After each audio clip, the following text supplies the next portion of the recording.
ಅಮ್ಮಮ್ಮ ಕೈ ರುಚಿ ಏನಮ್ಮ ಮಾಡ್ತಾ ಇದ್ರಿ ಇವತ್ತು ನಿಮ್ಮ ಚಾನಲ್ ಅಲ್ಲಿ? ನಮಸ್ಕಾರ. ಇವತ್ತು ಸ್ಪೈಸಿ ಕೋಳಿ ವಡ ಮಾಡ್ತಾ ಇದ್ದೀನಿ. ಅಮ್ಮಮ್ಮ ಅವರೇ, ಇವತ್ತು ಸ್ಪೈಸಿ ಚಿಕನ್ ಕೋಳಿ ವಡಾಗೆ ಏನೇನ್ ಇಂಗ್ರೀಡಿಯೆಂಟ್ ತಗೊಂಡಿದ್ದೀರಾ? ಏನ್ ನಿಮ್ಮ ಮೇನ್ ಇಂಗ್ರೀಡಿಯೆಂಟ್ ಏನು? 250 ಗ್ರಾಮ್ ಚಿಕನ್ ಕೈಮಾ ತಗೊಂಡಿದ್ದೀನಿ. ಓಕೆ. 2 ಈರುಳ್ಳಿ ಸಣ್ಣದಾಗಿ ಹೆಚ್ಕೊಂಡಿದೆ, ಸ್ವಲ್ಪ ಉಪ್ಪು, 2 ಹಸಿಮೆಣಸಿನ್ಕಾಯಿ, ಸ್ವಲ್ಪ ಪುದೀನ, ಸ್ವಲ್ಪ ಕೊತ್ತಂಬರಿ, 5 ಸ್ಪೂನ್ ಎಣ್ಣೆ ತಗೊಂಡಿದ್ದೀನಿ. ಖಾರದ ಪುಡಿ ಸ್ವಲ್ಪ, ಜೀರಾ ಪುಡಿ ಸ್ವಲ್ಪ, ಶುಂಠಿ ಬೆಳ್ಳುಳ್ಳಿ ಪೇಸ್ಟ್ ಸ್ವಲ್ಪ, ಅರಿಶಿನ ಪುಡಿ, 1 ಮೊಟ್ಟೆ ಒಡೆದಿಟ್ಕೊಂಡಿದ್ದೀನಿ. ಇದು ಕರಿಮೆಣಸು ಕಾಳು ಪುಡಿ, ಇದು ಗರಂ ಮಸಾಲ, ಅರ್ಧ ನಿಂಬೆಹಣ್ಣು ತಗೊಂಡಿದ್ದೀನಿ. ಸೊ ಇದು ನಿಮ್ಮ ಇಡೀ ಇಂಗ್ರೀಡಿಯೆಂಟ್. ಇಂಗ್ರೀಡಿಯೆಂಟ್ ಬೇಕಾದವರು ಸ್ಕ್ರೀನ್ ಶಾಟ್ ತಗೊಂಡು ಏನೇನು ಅಂತ ನೀವು ಸೇವ್ ಮಾಡ್ಕೊಬಹುದು. ಮೊದಲು ಒಂದು ಬೌಲ್ ತಗೊತಾ ಇದ್ದೀನಿ. ಈಗ 250 ಗ್ರಾಮ್ ಚಿಕನ್ನ ಕೈಮೆನ ಇದಕ್ಕೆ ಹಾಕೊಳ್ತಾ ಇದ್ದೀನಿ. ಈಗ ಈರುಳ್ಳಿ ಹಾಕೊಳ್ತಾ ಇದ್ದೀನಿ. ಆಮೇಲೆ ಸ್ವಲ್ಪ ಖಾರ ಪುಡಿ, ಸ್ವಲ್ಪ ಜೀರಾ ಪುಡಿ, ಸ್ವಲ್ಪ ಶುಂಠಿ ಬೆಳ್ಳುಳ್ಳಿ ಪೇಸ್ಟ್, ಆಮೇಲೆ ಸ್ವಲ್ಪ ಅರಿಶಿನ ಪುಡಿ, ಗರಂ ಮಸಾಲ, ಕರಿಮೆಣಸು ಕಾಳು ಪುಡಿ,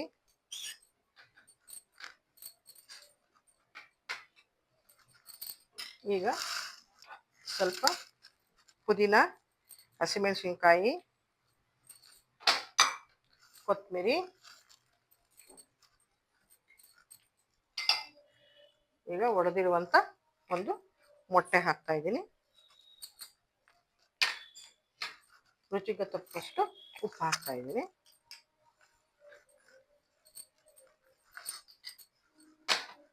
ಈಗ ಅರ್ಧ ಓಳ್ ನಿಂಬೆಹಣ್ಣು ಕ್ಲೀನಾಗಿ ಹಿಂಡ್ಕೊಳ್ಬೇಕು.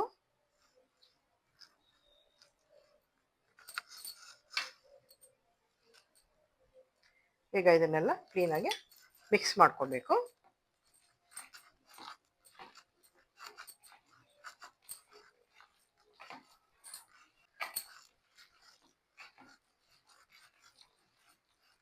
ಇದನ್ನ ಈ ಥರ ಚೆನ್ನಾಗಿ ಮಿಕ್ಸ್ ಮಾಡಿಕೊಂಡು 1 ನಿಮಿಷ ಹಿಂಗಿಟ್ಬಿಡಿ.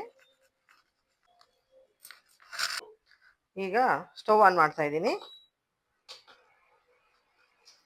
ಇದು ಜಾಸ್ತಿ ಹೊತ್ತು ನೆನೆಸಬಾರ್ದು, 2 ನಿಮಿಷ ಮ್ಯಾರಿನೇಟ್ ಮಾಡಿದ್ರೆ ಸಾಕು. ನಾವು ಡೈರೆಕ್ಟಾಗಿ ಇವಾಗ ಬಾಣಲಿಗೆ ಹಾಕೋಣ. ಫಸ್ಟು ಈ ಥರ ಬ್ರಷ್ ಮಾಡ್ಕೋಬೇಕು. 2 ಸ್ಪೂನ್ ಎಣ್ಣೆ ಹಾಕ್ಕೊಳ್ಳೋಣ ಫಸ್ಟು.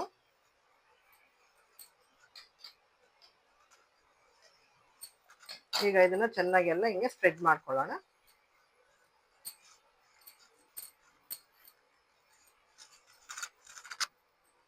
ಈಗ ಸ್ವಲ್ಪ ಎಣ್ಣೆಯನ್ನು ಈ ಥರ ಹಾಕೊಳ್ಳಿ. ಈ ಥರ ಉಂಡೆ ಮಾಡಿ ಇಷ್ಟೇ ಒಡೆ ಥರ ಈ ಥರ ಹಾಕಿ.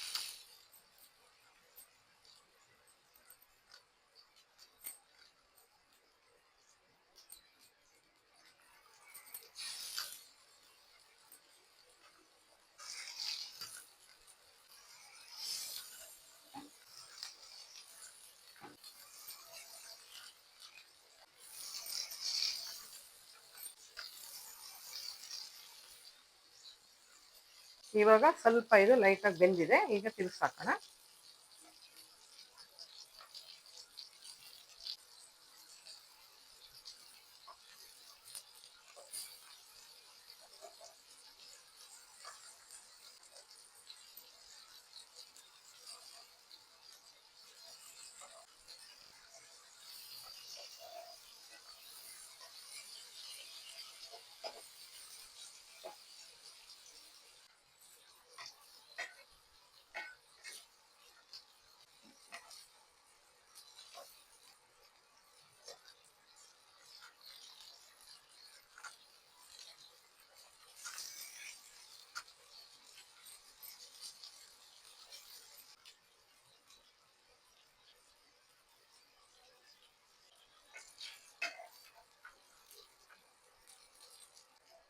ಈಗ ಇದಾಗಿದೆ. ಸ್ಟವ್ ಆಫ್ ಮಾಡ್ತಾ ಇದ್ದೀನಿ. ಈಗ ಇದನ್ನ ಸರ್ವಿಂಗ್ ಬೌಲ್ಗೆ ಹಾಕೊಳ್ತಾ ಇದ್ದೀನಿ.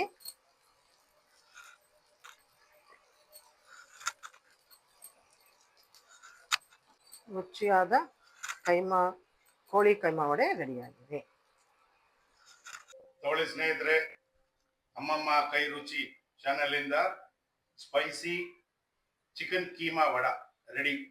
ನೋಡಿ, ನೀವು ನಿಮ್ಮ ಮನೇಲಿ ಮಾಡಿ ತಿಂದು ಸವಿದು ಹೇಗಿದೆ ಅಂತ ತಿಳಿಸಿ. ಈ ಚಾನೆಲ್ನ ದಯವಿಟ್ಟು ಲೈಕ್ ಮಾಡಿ, ಸಬ್ಸ್ಕ್ರೈಬ್ ಮಾಡಿ ಮತ್ತೆ ಶೇರ್ ಮಾಡಿ. ಧನ್ಯವಾದಗಳು.